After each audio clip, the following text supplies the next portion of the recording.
I hear what you're saying, and I completely understand because perfection is robbing us of our ability to take risks, to take steps, to take initiative, and to get going. And social media has actually amplified this effect. Naturally, society, community, knowing that people are watching us is one thing that discourages us um, from taking risks. But the way in which social media has done this is that we see people's um, the results of people's actions through their posts on social media. We see the finished products, and everyone comes and embraces, and everyone comes and supports, and everyone comes and cheers. Right. The issue is that when we want to start something, we compare ourselves to other people's finished product. We compare ourselves to their final post without any context of time, of failures, of setbacks, of having to reset, having to scratch everything off, just to start from scratch again.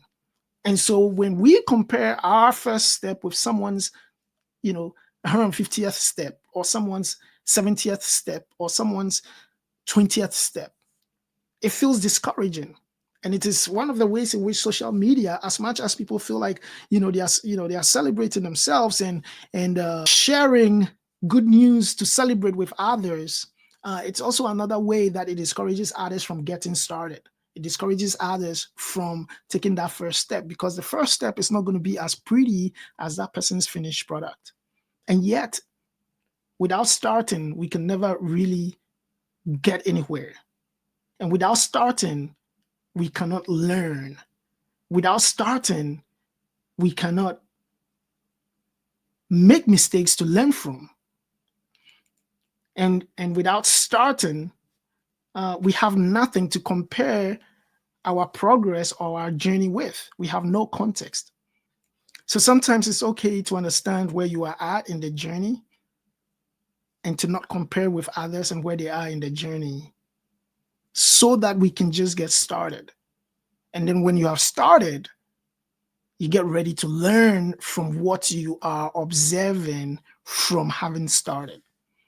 I can go on and on about how social media is impacting our perception and our ability to get started, or our ability to keep going.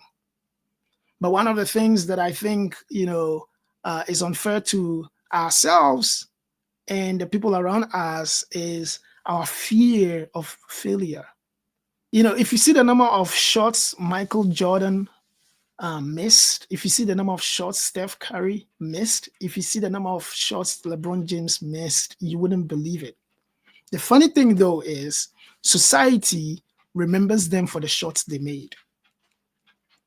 And the reason why we need to put aside fear of failure is not only because society will remember us for our successes, but it is because we do not get better and ultimately win as a result of getting better without making mistakes, without failing, without shooting shots that do not go in, without taking shots that do not go into the post, without reaching out to clients, all right, that may turn us down.